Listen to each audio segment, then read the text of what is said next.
como você pode fazer para você pensar de maneira mais positiva e como também você pode ajudar outras pessoas a serem um pouco mais positivas. Quer vir comigo nessa? Então vem!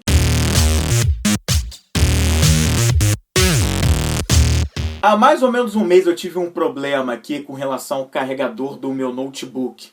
E tudo que eu produzo, muita boa parte das coisas que eu produzo em termos de conteúdo são feitas diretamente nesse notebook. E eu fiquei aí quase 3 semanas sem computador. Realmente ficou muito complicado de produzir muitos dos conteúdos que eu faço. Eu precisei parar um pouco na produção dos podcasts, dos videocasts, até mesmo de fazer algumas matérias escritas. O que aconteceu nesse período? Bom, os meus atendimentos em coaching puderam acontecer porque eu pude usar o celular, pude usar o iPad, então ficou mais fácil, mas a produção de conteúdo mais grossa, isso realmente praticamente ficou parado. Mas enquanto ele ficou ali em avaliação técnica, eu tive que esperar. E esse processo aí durou mais ou menos umas 2 semanas. 2 semanas sem produzir praticamente nada de conteúdo da maneira como eu faço.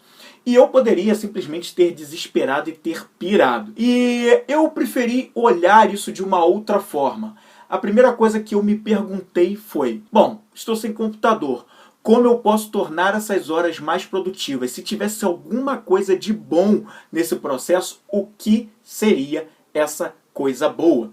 E foi quando eu vi que era uma excelente oportunidade para eu fazer uma coisa que eu já vinha há tempos querendo fazer com mais profundidade, que era relacionada a algumas leituras que estavam indo um pouco mais devagar e até mesmo atrasadas. Eu foquei nessas leituras, fiz estudos sobre elas e eu consegui aproveitar essas 2 semanas de uma maneira bem produtiva, para eu poder aproveitar o meu tempo de uma maneira bem qualificada. Isso foi um fato que aconteceu comigo e que eu resolvi por conta própria. Agora eu vou voltar um pouquinho no tempo. Quando eu era criança, eu tinha um passeio de escola para fazer. A minha mãe foi me levar nesse passeio antes dela ir para o trabalho dela. Quando eu cheguei lá na escola, a gente perdeu o ônibus que ia me levar junto com os coleguinhas lá do colégio. Aquilo me deixou chateado pra caramba, muito triste na hora. Foi uma situação meio complicada, assim, fiquei meio para baixo, mas a minha mãe rapidamente resolveu. Ela me levou pro trabalho com ela. E aí, Flávio, tu tá de sacanagem, vai pro trabalho comprando da tua mãe, que coisa boa tem nisso aí.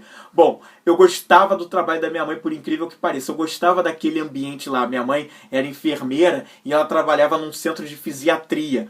E eu gostava muito de ir para esse centro de fisiatria porque tinha umas salas, uns espaços com alguns objetos, algumas coisas que pareciam um parque de diversões. Não tinha nada de diversão ali, mas eu adorava aquelas coisas, eu achava que aquilo tudo era um brinquedo e eu ficava lá brincando com aquelas coisas, criava umas histórias na minha cabeça, enfim, e me amarrava naquilo. Então eu ganhei o dia e me diverti pra caramba e a tristeza, sumiu. Ou seja, minha mãe fez algum tipo de gestão ali da minha emoção e rapidamente ela me tirou de um estado negativo para um positivo, porque eu acho que no fundo ela sabia que eu gostava de ir pro trabalho dela. Então, isso aqui foi o que a minha mãe fez comigo. E aí a grande sacada é, para você pensar de uma forma mais positiva, é necessário você fazer um movimento para ver o lado bom das coisas.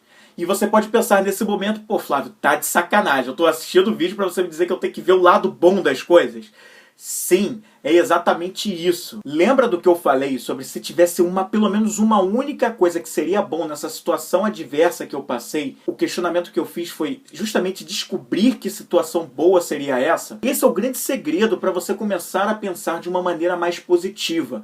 É você justamente ver, se perguntar, se questionar qual é o lado bom que essa situação adversa que se apresenta para você nesse momento tem. Se tivesse uma única coisa boa, que coisa boa seria essa? E se você achar mais coisas boas acontecendo, melhor ainda. A gente tem que entender o seguinte: o nosso cérebro, ele segue uma determinada lógica e ele vai fazer de tudo para poupar energia, porque ele quer guardar essa energia para algum momento em que ela possa ser usada de uma forma mais útil no entendimento dele. Então, o que ele vai fazer é fazer de tudo para que você siga uma programação do que você está mais acostumado a fazer. Os seus comportamentos mais automáticos é o que ele sempre vai buscar para colocar em prática.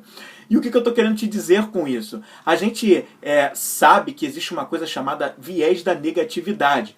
Nós nos ligamos muito mais em informações negativas, em assuntos negativos, até por uma questão que já vem do nosso processo evolutivo. Os nossos ancestrais já tinham uma antena muito ligada para isso, porque eles precisavam se proteger. E era justamente esse senso, esse disparo automático dado pelo cérebro que ajudava, que fazia com que eles se defendessem das situações diversas, adversas, de condições climáticas, de predadores na época. A gente não precisa tanto disso hoje. Só que o nosso cérebro não entende isso, ele não sabe disso. Então ele vai fazer de tudo para a gente poupar energia e se comportar da maneira mais automática possível, ou seja, a maneira com a qual a gente está mais acostumado a se comportar. Quando você introduz a pergunta sobre o que de bom tem nessa situação adversa, você quebra esse padrão do cérebro, esse padrão automático. Você faz com que essa coisa já pré-estabelecida ela não aconteça. Pelo menos você freia esse ímpeto e pode pensar de uma maneira um pouco mais racional sobre toda essa situação e você reprograma tudo da forma como você quer que realmente aconteça. É aí que você começa a mexer e pensar de uma maneira mais positiva. É claro que isso só vai funcionar se você falar a verdade para você mesmo. Não adianta querer mentir sobre a situação. O seu cérebro vai tentar e vai fazer com que o seu corpo haja em congruência, né? Então, assim, tem que ser algo que seja uma verdade para você. Se existe uma coisa de bom nessa situação, que seja verdadeira. Você não vai mentir. Ah, perdi, como lá no meu caso. Poxa, o carregador está com problema. Ah, então, poxa, eu vou estudar, é o que serve. Não, tem que ser uma verdade para você. Aquilo tem que fazer sentido. Você tem que ver e sentir que realmente isso é uma coisa boa, que vai ser produtivo, que tem algo que te acrescente verdadeiramente. Uma coisa que pode ajudar muito é você mesmo já melhorar a sua linguagem corporal. Efeitos negativos tendem a jogar esse nosso corpo, a nossa mente, em um efeito totalmente congruente. Então uma situação que você não gosta pode te deixar triste, com raiva, e o seu corpo vai agir em congruência com isso. Então, por exemplo, se você ficou com raiva de uma situação, você vai agir com sangue nos olhos, com punhos fechados. Se você ficou triste, você vai murchar. Então aí nesse ponto, na linguagem corporal, até de repente, até realmente se encaixa. Se você não consegue fazer ainda de uma forma tão natural, até é interessante você fingir até que você seja. Porque quando você mexe com essa linguagem corporal, tentando estufar o peito, passar mais confiança até para você mesmo, olhar de uma forma mais reta, mais direcionada, um corpo firme, um andar firme, você começa a mudar os seus estados emocionais para um estado emocional mais favorável, mais positivo. No coaching mesmo, quando eu estou fazendo processos com os meus clientes, existe uma das técnicas que são aplicadas que é justamente a de levantar o astral, onde com determinadas perguntas, como saber pelo que ele é grato, o que é importante na vida dele, o que ele já realizou, já conquistou, quem são as pessoas que ele ama, são grandes maneiras de fazer uma transmutação dessa questão do estado mental, de um estado mental negativo e não favorável para um estado mental mais positivo, mais favorável.